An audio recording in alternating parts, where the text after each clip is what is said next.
In a quiet corner of the park, an old man sat on a bench.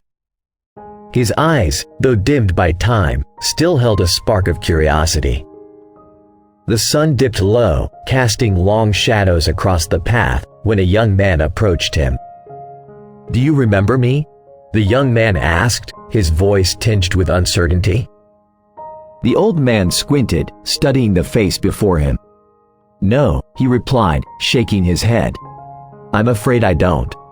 The young man's expression shifted from disappointment to determination.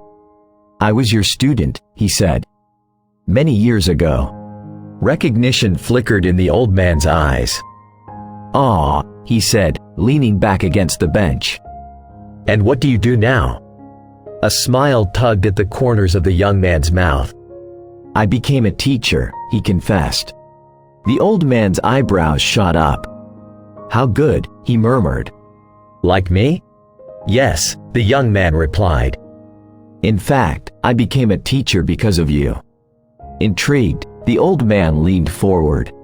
"Tell me more," he urged. The young man took a deep breath. "It all started with a watch," he began.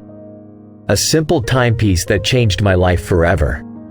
One day, one of your students came in with a nice new watch to the class and another student stole it. Shortly after, the student noticed that his watch was missing. He immediately complained to the teacher. Who was you?" The teacher stood at the front, gaze steady. The teacher's voice cut through the tension. "This student's watch was stolen during classes today," he announced, his words echoing off the walls. "Whoever took it, please return it." The young boy who stole the watch, heart pounding, clutched the watch in his pocket. It wasn't just any watch. It was a coveted timepiece, a symbol of status and envy. But now, guilt gnawed at him like a persistent mouse in the attic. Silence. The room held its breath. The boy's mind raced. Should he confess? Should he slip the watch back into his friend's pocket and pretend innocence? But he didn't want to give it back. But then the unexpected happened. The teacher closed the door, plunging the room into darkness. The students exchanged puzzled glances. What game was this? "Stand up," the teacher commanded. "Close the eyes." They obeyed, eyes wide, hearts pounding. The teacher's next words sent shivers down their spines. "Stand up and close your eyes," he instructed. "I will search your pockets. I will find the watch." The boy's pulse raced. He stood up and closed his eyes, the watch heavy against his thigh. The teacher moved from person to person, fingers brushing against fabric, seeking the truth. And then it was his turn, the teacher's touch, gentle yet unyielding. The watch trembled in its hiding place. The boy held his breath. The teacher's fingers lingered, as if sensing the secret. And then he withdrew the watch, swift and silent. The room remained silent, eyes shut tight. The teacher continued his search, and when he finished, he declared, "Open your eyes.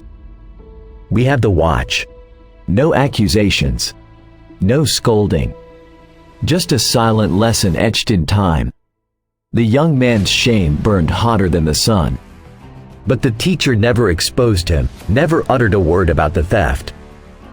Instead, he taught a lesson more profound than any equation or theorem. That boy who stole the watch was me. I learnt my life lesson that day, the young man confessed years later. The teacher smiled, his eyes crinkling at the corners. "And what did you learn?" "To correct without humiliation," the young man said. "To guide, not shame." You saved my dignity that day. I learned to be an educator who shapes hearts and minds.